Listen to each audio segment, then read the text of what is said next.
Bueno, yo les dije que si seguían con lo de Boca y empezábamos con esa música, algo iba a pasar. Pasó. Bueno, tuvimos que cortar, repito lo que fuimos a la pausa, pero estamos nuevamente acá y Martín estaba hablando de estos atentados con estadísticas, haciendo referencia a la facilidad que en Estados Unidos por la enmienda constitucional tienen en algunos estados para poder acceder a armas. Es algo muy distinto a lo que pasa acá, por eso es difícil también entenderlo desde la idiosincrasia que hay en Estados Unidos. ¿Por qué la gente se arma? Porque cuando se plantea el debate de las armas, hay una oposición muy fuerte también al respecto. Sí, hay una mezcla de respuesta ciudadana y de interés corporativo, porque claramente las empresas que están vinculadas a la industria armamenticia no quieren de ninguna manera que esto se modifique.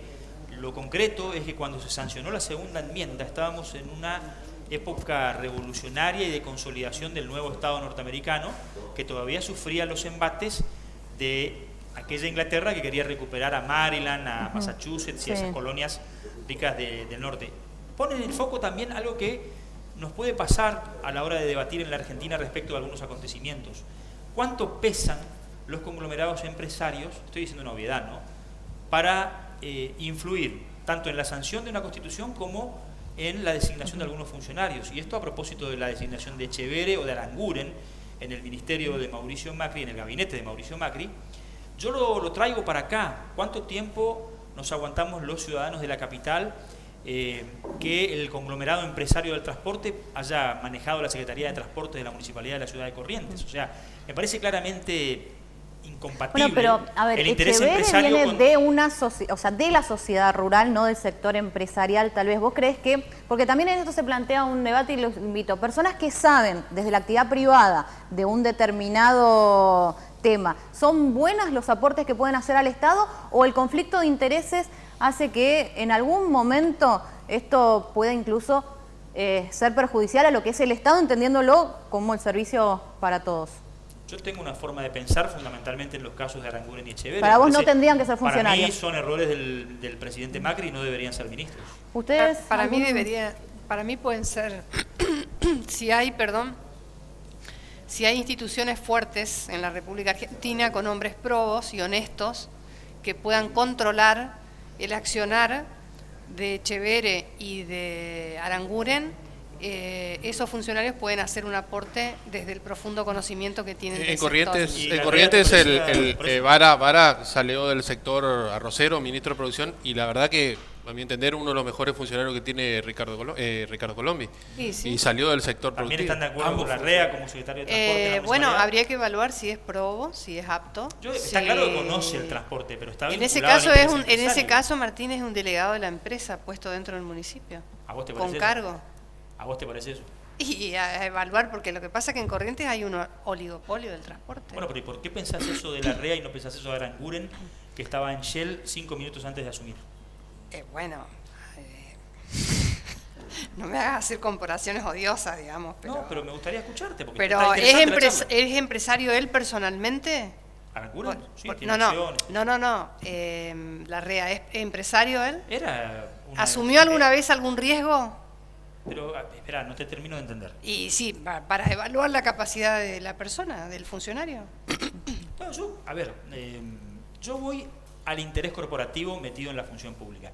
El empresario es lógico que tenga la intención de lucrar. Busca el lucro, consolidar, invertir, ganar. El Estado no necesariamente tiene que buscar el lucro. Pero con ese criterio, por ejemplo, un periodista nunca podría estar a cargo de información pública o una secretaría de prensa. Sí, deja todas las actividades vinculadas con la prensa. Pero ese periodista pudo haber sido empresario periodístico. Yo te hago una pregunta. ¿A vos qué sensación te quedaba cuando actuaba Gustavo Larrea en la municipalidad? ¿Que lo hacía desde el conocimiento o desde el interés empresario? Pero es un caso en particular. No, es un caso en particular. Sí. Puede haber personas que trabajaron en empresas o empresarios que van a la función pública y son excelentes funcionarios, y otros que a lo mejor en la actividad privada fueron geniales y cuando fueron a la función pública o fueron malos o perjudicaron al Estado en favor de sus propios intereses. Hay de todo, Martín. Sí, yo lo que no creo es que haya solamente uno o dos como para colocar en ese lugar de gente sabia en diferentes ámbitos. Creo que el ser y el parecer cuando uno es presidente, gobernador o intendente es importante. Y me parece que en el caso de Aranguren, hasta 5 minutos antes de asumir, estaba muy vinculado a No, pero Shell. no es el único que está vinculado a empresas. Dietrich, ministro de Transporte, también tiene vinculaciones. El tema es eso, los inhabilita, o sea, ese interés que existe. ¿Lo inhabilitan? ¿No los inhabilitan? Está claro que no. Cristina dice, si funcionarían los sistemas de control como tienen que funcionar, no habría ningún tipo Pero de está inmunidad. claro que no los ¿hay algo inhabilita. para vos? Es una eso no discusión ética, me parece. Para vos no es ético. Para Vos mí no. Para vos, Jaime, tenés... Yo creo que nos estamos olvidando de Lopetegui, también de LAN, de Quintana, de Pharmacity, de varios ex empresarios, ¿no? en el equipo chico de Mauricio Macri.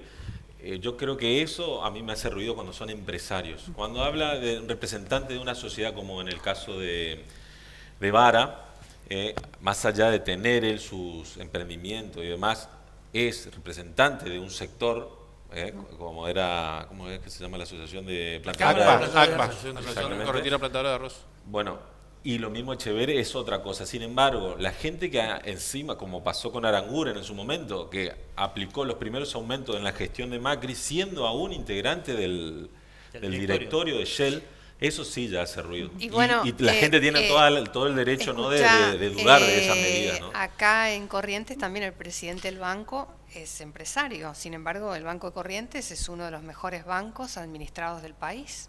Claro, yo creo que hay modelos y modelos que hay para mirar. Por ahí el caso de la REA, coincido en alguna posición con Martín, y es mucho más profundo, porque es verdad, estamos ante un monopolio del transporte también, y la verdad es que las sucesivas gestiones no han tenido efectivamente mejoras contundentes en la cuestión del transporte, han sido casi cómplices, al parecer, el sector empresario con el sector político. Pero también, Miguel, paralelamente a no es eso, necesario que sea empresario para favorecer a su propia empresa. A veces no vienen del empresariado y sin embargo favorecen a un pool de empresas con la obra pública, y esos son funcionarios que no son empresarios. Exactamente. Yo quiero invitar también, y lo pido a Andrés que nos diga las formas en que la gente puede participar, porque es interesante esto que se planteó en relación a, para Martín, cuestiones éticas, incompatibilidades éticas en relación a funcionarios que tienen un pasado, que están vinculados a empresas en áreas en donde hay intereses incompatibles, parecería. Pues estamos hablando en energía Shell. Shell no es que se encargaba de tener soja, sino que era accionista de Shell Aranguren, y así sucesivamente. ¿Me decís, Andrés, los hashtags y la manera de participar? Bien, la gente a través de Twitter puede comunicarse con nosotros con Equipo de Noticias. Equipo de Noticias es el hashtag, es numeral, Equipo de Noticias, todos juntos, y así vamos filtrando los mensajes. O directamente a nuestra cuenta, que es Equipo Noticias, sin el D, digamos, ¿no? Equipo Noticias. O si no, directamente a través de Facebook, pueden dejar mensajes de manera privada o pública a través de nuestro muro, y también nosotros vamos a ir filtrando algunos de los mensajes.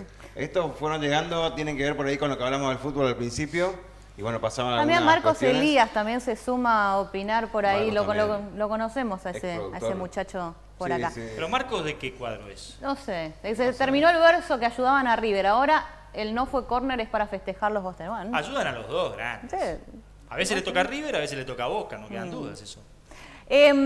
Hablábamos de el tema de los empresarios, los funcionarios, nuevas designaciones, pero decíamos al principio que este va a ser un programa en donde vamos a ir a fondo con algunas cuestiones que tuvieron lugar esta semana, pero que van a ser las cuestiones del debate que se viene. ¿Se va a transformar finalmente el Estado o no se va a transformar? Macri presentó en el CCK algunos ejes justamente para avanzar en lo que él entiende es la Argentina que la mayoría, quiero que la mayoría votó con el espaldarazo que tuvo en las últimas elecciones legislativas, avanzó en una reforma, para muchos es de fondo, para muchos es cosmética. Uno de los puntos es la cuestión impositiva.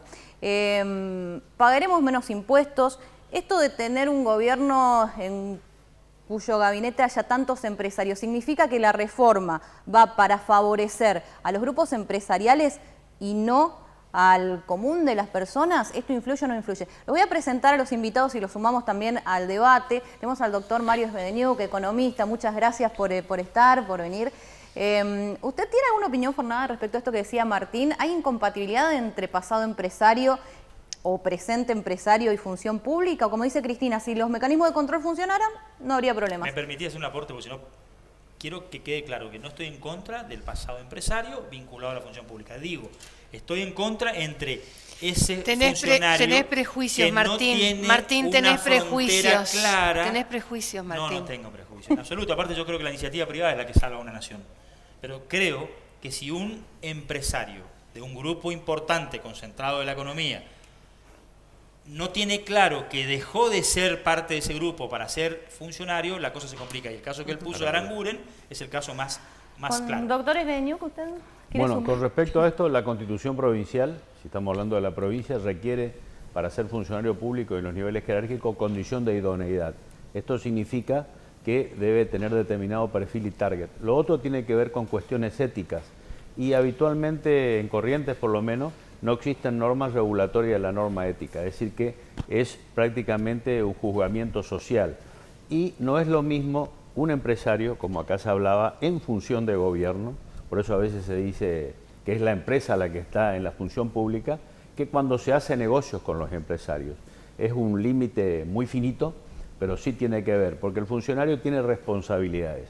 Quizás lo que dice Cristina sea el equilibrio. ¿Qué significa?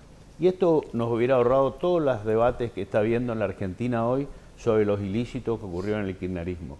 Porque existen organismos de contralor que uno, en el esquema de la República, le da funciones, como son los tribunales de cuentas, como son las comisiones del Senado que autorizan y cierran las cuentas. Es decir, si eso funcionaría y tiene una clave desde el punto de vista del derecho público que es el principio de la oportunidad, es decir, que se controla en el momento, digamos.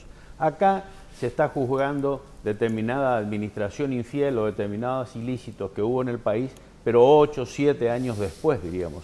Si se actuara en consecuencia, si al cierre de un ejercicio de un presupuesto el Tribunal de Cuentas observaría las cuentas públicas y no se ajusta al presupuesto, ya se estaría actuando y ahí tiene que ver con que se le da determinada jerarquía y función. Un Tribunal de Cuentas de la provincia tiene exactamente la misma jerarquía, remuneración y estatus jurídico y estabilidad que el Superior Tribunal de Justicia. Doctor, ¿qué son las condiciones de idoneidad? La condición de idoneidad significa que uno tiene el perfil Sí. y la condición por experiencia y por formación, para ejercer el cargo. Pero me parece formal el tema, no tan profundo. Por Le eso, explico por qué. yo digo le que explico esto... por qué. Yo, por ejemplo, No está- consideré siempre un hombre preparado, de cultura general muy variada, a Juan Pedro Scherer, al Vasco Scherer.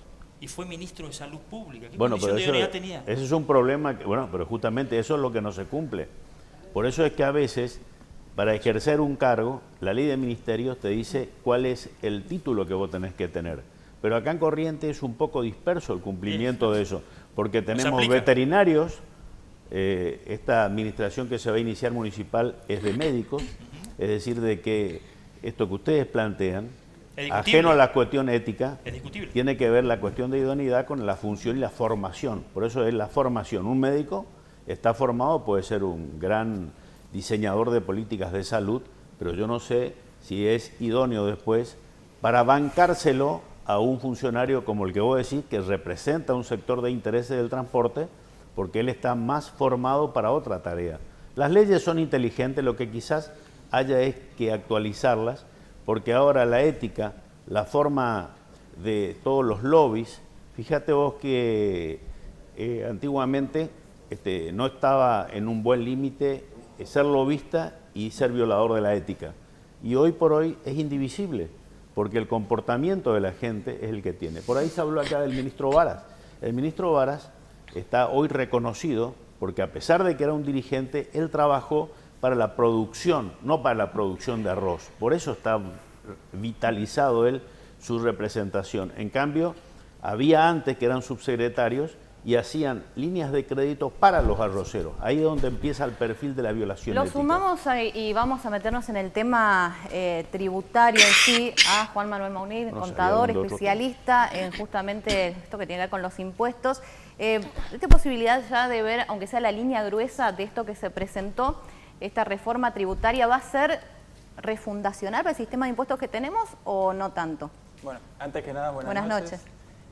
Bueno, hace 30 años no se encaraba una reforma tributaria como la que se está pensando, como la que se está proponiendo. Sin duda no es esperable una reducción amplia de impuestos. ¿Por qué? Porque hay un tema de sábana corta con el déficit fiscal. La plata no alcanza. Exacto.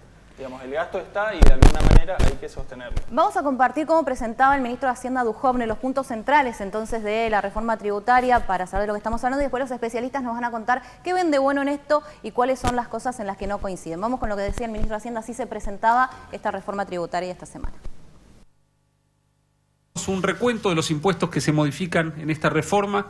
Vamos a encontrar modificaciones en los aportes y contribuciones de la Seguridad Social, el impuesto a las ganancias corporativas y a las ganancias personales, hay modificaciones en el impuesto al valor agregado, el impuesto sobre los créditos y débitos bancarios.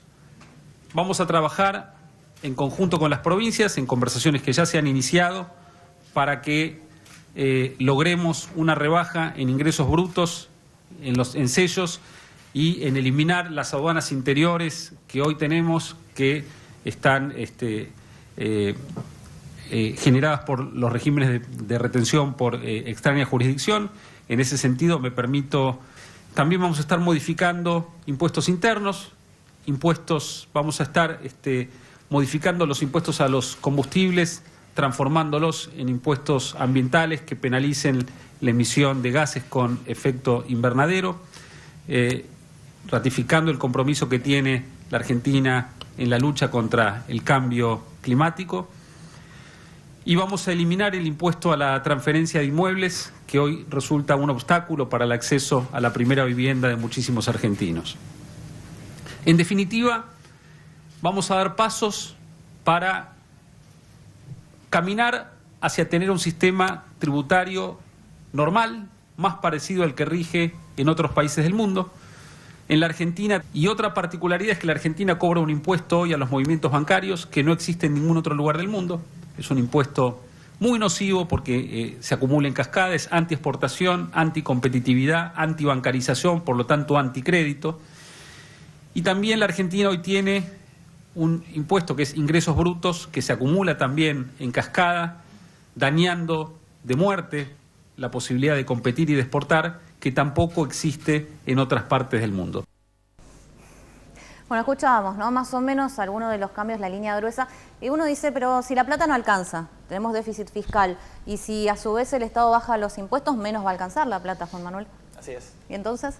Bueno, uno de los objetivos que persigue esta reforma no es tanto la baja en la presión fiscal, sino, por un lado, busca el crecimiento de la economía a través de los incentivos a la inversión y al empleo, y por otro lado también mejorar un poco la eficiencia y la equidad de nuestro sistema tributario. Por ejemplo, una de las medidas bastante esperadas por las empresas tiene que ver con una reducción progresiva de la tasa del impuesto a las ganancias, que actualmente está en una de las más altas de la región, un 35%, y que está previsto que de forma gradual tienda a llegar a un 25% para aquellas empresas que reinviertan sus utilidades. Es un incentivo para tanto pequeñas empresas como grandes, que en vez de distribuir a sus accionistas los dividendos, los vuelque nuevamente en la actividad productiva. Y en caso de que alguna la quiera retirar, va a haber un impuesto del 10% sobre esa distribución de los dividendos, como para que la alícuota general redondee el 35% actual, digamos. Doctor Epedeñuco, para usted esta reforma que se presenta va a ser de fondo, como decía recién Duhovne, tenemos que ir hasta un sistema tributario más normal, como si el que tuviéramos ahora es anormal y distinto al de todos los países del mundo. ¿Usted qué piensa? Bueno, en principio lo que veo yo es de que esto va a ir al Congreso. Ahí el Estado Nacional, la administración actual, tiene que tener los determinados consensos, lo que va a hacer de que estos proyectos, que son básicamente el más desarrollado, es el tributario, después hay el laboral, y está el otro, la reestructuración de las provincias y de las economías que tiene que ver con los tributos provinciales, donde va a haber que trabajarlo. Yo entiendo de que lo que se pretende ahora es mejorar los ingresos y buscar más equidad, evitar los impuestos distorsivos. Como explicaba el contador, va a ser una cosa progresiva. Lo que aquí no se referenció es de que estos proyectos son de aplicación y se esperan los efectos de 1 a 5 años. Es decir, que todo lo que tiene que ver con la parte tributaria se va a desarrollar sobre un sistema de tipo progresivo y en ese sentido se va a ir corrigiendo. Para las economías provinciales es muy importante el tema porque ahí se incluye el tema de ingresos brutos y va a exigir un importante debate dentro de las provincias y va a exigir también el análisis de la coparticipación federal. Le quiero hacer una pregunta para ambos en el capítulo de economías regionales. Lo que me hace dudar de esto, obviamente soy un ignorante, es que un gobernador aliado como Cornejo, radical de Mendoza, salió con los tapones de punta por entender que esta reforma ataca directamente a la producción vitivinícola. Y quiero por lo menos decir esto, yo creo que si hay un producto estrella que se le agregó valor y que salió a los mercados y ganó mercados y fue reconocido, fue el vino argentino. Eso a mí me hace desconfiar mucho de lo que en más de una oportunidad fue prueba y error en el gobierno. Ojo, yo valoro mucho que el gobierno cuando se equivoca dice podemos corregir, cosa que en el gobierno anterior no existía porque estábamos rodeados de dogmáticos y sectarios que decían esta es la verdad revelada. Pero en este caso, ¿ustedes no tienen la misma sensación de que hace ruido que un gobernador de las provincias centrales, aliado, dice esta reforma ataca a la producción vitivinícola? Yo creo que es lógico que lo haga porque le costó mucho a esa provincia ingresar a los mercados del exterior. Claro.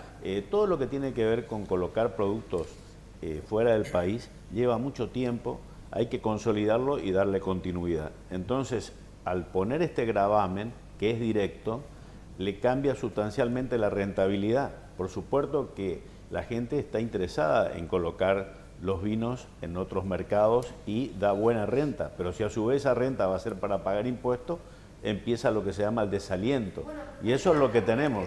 Si no hay impuestos superpuestos, porque en este caso que dicen que van a gravar con tanto, pero ¿los empresarios también pagan ingresos brutos o no? Sí, van a eliminarse. Lo que yo creo es que esto claro, merece... ¿y se van a eliminar? Toda esta reforma es tan profunda y va a tocar tantos intereses que va a necesitar determinados consensos y determinadas revisiones. Quizás sea bueno que la política de Macri sea a veces de correcciones. El problema es que en materia económica no es lo mismo que determinadas políticas exteriores o de otras oportunidades porque automáticamente impacta.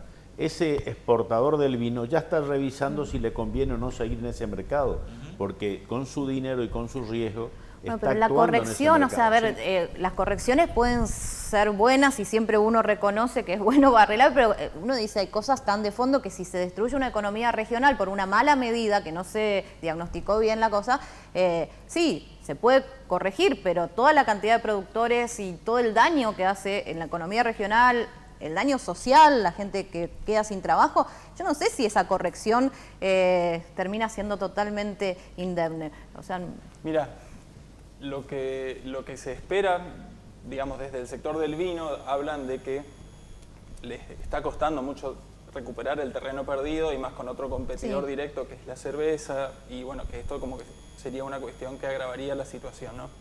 Además de la zona de Mendoza que mencionabas, está el tema de las industrias, de las economías regionales de azúcar o Tierra del Fuego, que digamos son los tres sectores más Tierra del Fuego con la electrónica, que la situación también de Tierra del Fuego, Exacto, que está muy complicada con el tema de la electrónica, con la reforma impositiva, generaría la muerte del régimen de promoción que tienen hoy por hoy. Claro, hoy por hoy, digamos, a las industrias, uno de los mayores atractivos de radicarse en Tierra del Fuego son ciertas exenciones, que hoy por hoy se generalizarían al dejar a la alícuota cero la producción bueno, simplificando, nadie más va a ir a hacer o También ensamblar un en celular a Tierra del Fuego. En Tierra del Fuego hay que pedir a los empresarios que tomen un riesgo más, que se capaciten, porque eso de ensamblar nomás y nada más armar lo que viene de afuera me parece que no, pero por eso, en líneas términos de generales, productividad y competitividad no es algo muy presentable que digamos. Claro, es correcto, pero yo creo que esta es una primera etapa donde estos primeros afectados, como ser Mendoza, la zona de San Juan, Tierra del Fuego, van a generar el primer espacio de diálogo y de consenso, tal vez. ¿Pero se puede hacer una reforma de esta característica sin afectados, como lo dijo? Y tal vez el tema es que esta es una de las medidas que, desde el punto de vista de impuestos internos, no se ven beneficiadas, pero tal vez existan otros mecanismos o otras medidas no fiscales que uno pueda implementar como para compensar un poco el efecto. Por decirte, en Mendoza puede haber mucha mano de obra y que los costos laborales, o sea, te quiero decir como una alternativa de buscar por otro medio paliar un poco el efecto del impuesto interno que estarías grabando a través de este pero cambio. ¿no es una queja constante de los empresarios? O sea, que que a lo mejor termine siendo beneficioso para ellos, pero hay un ítem que les perjudica y entonces, bueno, vamos a atacar ese ítem. Una cuestión de que no quiero invertir, no quiero pagar más, quiero pagar menos. Y me parece que eso es algo que que cualquier negociación entre dos partes, cada una trata de buscar un poco el beneficio digamos, de su parte, ¿no? O sea que en una reforma de estas características siempre queremos que todos los cambios sean a favor nuestro, hablando desde el punto de vista empresario. Y desde el punto de vista empresario, sí, lo que hay que entender es que cualquier cambio o cualquier tipo de negociación también existe algo que tengas que ceder para poder recibir otra cosa. Juan Manuel, otra de las reformas tiene que ver con la venta de inmuebles, que actualmente tienen un impuesto alto. Por ejemplo, si yo quiero vender mi vivienda única para comprarme otra más grande, actualmente ¿cuánto se paga? Y con el proyecto, ¿cómo sería? Exacto, bueno, ese es uno de los cambios que tiende un poco a este objetivo de equidad, que es ampliar y gravar el impuesto, con impuesto a las ganancias, a la transferencia de inmuebles, es decir, pero no pensado para la casa habitación, sino para una segunda o para una tercera vivienda. Hoy por hoy existe el impuesto a la transferencia de inmuebles, que grava el 1,5 por cada operación, y que bueno, dejaría de existir este impuesto y sería reemplazado por el impuesto a las ganancias con una alícuota reducida de un 15%. En el caso de que cuando uno tiene una segunda o una tercera vivienda, la decide vender, por la utilidad que obtenga por esa venta, va a tributar ese 15%, con algunas aclaraciones que no aplica para inmuebles que uno ya tenga en su patrimonio, sino que son para inmuebles que uno obtenga a partir de la entrada en vigencia del cambio. Digamos.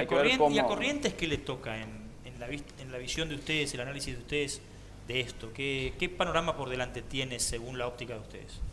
Yo creo que en Corrientes lo que más va a impactar seguramente va a ser la modificación de los ingresos brutos, que es un valor que es alto, pero que es un recurso que está en el presupuesto. Y por lo tanto, al no debatirse la ley de coparticipación, a la provincia va a ser una caída que de alguna forma se va a compensar. Yo quisiera volver un poquito atrás.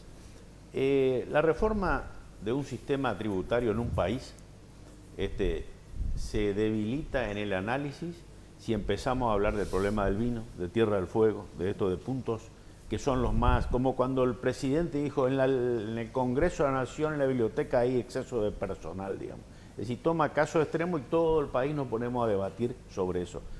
Yo entiendo que esto requiere sobre todo las modificaciones tributarias y después, como referenciaba hoy el contador de que hace más de 30 años que no se hacen modificaciones de fondo, merece todavía un tratamiento preliminar y de participación de los organismos y de los que son más idóneos, que son los consejos profesionales, y el debate, se habla hoy del Congreso de la Nación, donde va a tener que buscarse consensos.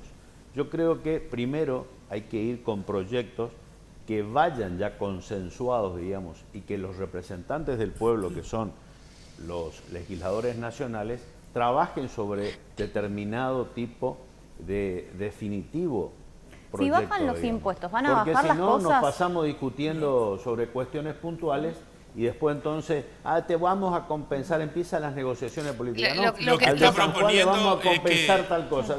Lo que está proponiendo es que las cámaras empresariales o cámaras que nucleen a los sectores generan un debate interno con los legisladores en cada provincia. Entiendo que rápidamente y sobre todo con participación de los organismos de tipo profesionales, digamos, de los tributaristas.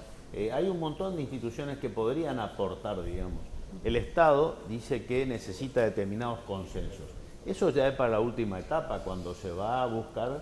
O sea, se tendría que haber debatido esto más con esta sociedad civil antes de avanzar con los consensos políticos. Entiendo que Macri viene con determinadas cosas que estaba endeudado en la sociedad, digamos, con deuda social, no hablo de deuda económica.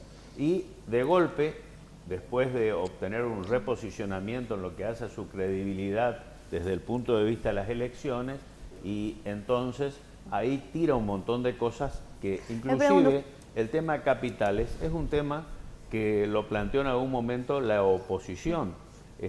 Massa debatió mucho y planteó mucho con su equipo sobre el tema de capitales. ¿Cuál es su proyección? ¿Cree que estos 2 años que se vienen en relación a la cuestión económica, cómo va a ser? ¿Va a estar mejor? Bueno, la gente lo que piensa es, vamos a estar mejor, porque si bien uno puede decir con los resultados de las elecciones hay una expectativa favorable, se le dio como un visto bueno a la gestión de Macri, hay cosas que preocupan. la inflación, los precios son altos, el empleo, la pobreza. El gran tema de la Argentina es el empleo y la pobreza. Sí. Son las dos. ¿Y usted cree que el gobierno está haciendo bien las cosas en ese sentido? En ese sentido yo creo que los proyectos que el gobierno está llevando adelante han estado hasta este momento llevados adelante con financiamiento del exterior o financiamiento de tipo interno, digamos, por medio de bonos, que también está dentro del debate tributario si van a tributar, si no van a tributar. Es decir, que yo creo que el gobierno recién en este momento está como lanzando su programa, está buscando determinados consensos para las grandes modificaciones que siempre este grupo empresario que estuvo apoyando al gobierno... El círculo rojo. Exactamente, entendía que había que producir. Entonces, creo que este debate es quizás un poco atrasado y el presidente ahora sale a Nueva York a tratar de conseguir determinados inversores, lo que tiene que ver con la inversión de un extranjero que se haga en el país y no es sobre títulos públicos. Si tiene ¿Usted que cree ver con que está bien entonces? genuina, O sea, no es de un día ¿a para usted el le otro. parece que está bien orientado para resolver esos dos grandes problemas que dijo, Está bien empleo y orientado pobreza? y 2 años atrasado. Ah, bueno. Esa es mi opinión. ¿Tu opinión en relación a la reforma que se presentó, ya casi como cierre, crees que es positiva, que va en el buen sentido, que es lo que hay que hacer? Sí, sí, y bueno, y me sumo tal vez una de las cosas que se critica dentro de lo que es lo positivo es esta graduabilidad de decir, como decía, es que de 1 a 5 años recién se terminaría de ejecutar, digamos. Es como... Falta un trecho, pero bueno, por lo menos el camino y la dirección creo que son las correctas. Gracias por haber venido a Equipo de Noticias. Andrés, tenemos, a ver qué dicen los mensajes. Algunos, por supuesto, opinando del tema del fútbol. Le estamos preguntando, quiero saber cómo la gente vio el partido, sobre todo. ¿Pagó o no pagó? Si Ahora pagó, haber que no pagar pagó. para Netflix, Spotify, todas esas cuestiones Estaba por también, decir, ahora la nueva reforma tributaria, ya los servicios como Spotify, Netflix, Sí. Amazon y demás van a empezar a tributar el 21% del IVA. ¿Y quiénes van a terminar pagando? A través de la tarjeta de crédito. ¿Y quiénes van a Va terminar ser pagando? eliminado. ¿Quiénes van a terminar pagando? Y el usuario siempre. El consumidor. olvidate. El consumidor. El que no sabe googlear va a terminar El pagando. que no sabe googlear, bueno. A través de @Equipo de Noticias estamos acá compartiendo distintos temas. 6 facturas para los hinchas de River. Bueno, hablan del tema de transporte, el debate picante entre Cristina Vicentini y Martín Varela. ¿Y eso que son los dos de Boca? ¿Por qué? ¿Qué pasó? Mucho meme, también. Mucho meme también. Me Vamos acusó a de compartir un poco. prejuicioso. Te dijo prejuicioso, sí, ¿Viste y con cuando no hay cara te rival? puso. ¿Viste? No hay rival, Jaime busca se siente raro ahí, ¿viste? Por la duda en cualquier momento. Los entiendo al no haber rival, o sea, al tener Le la vamos a River poner a acá. Jaime en el medio. Y ahí entonces dividimos un poco. Vino fanatizada, está euforia con el triunfo de Boca y no se frena. No sé, usted. Bueno, hacemos la pausa. Después seguimos en otro debate también interesante, tema educación. Vamos a estar compartiendo con docentes y con responsables de instituciones educativas cuáles son las cuestiones que hay que también avanzar en esta otra de las deudas pendientes que tenemos. Vamos a la pausa. En la pausa, al principio, una oferta para que puedan disfrutar del Bazar de la Vida que nos cuenta qué tiene justamente esta semana para poder ir y buscar a un muy buen precio.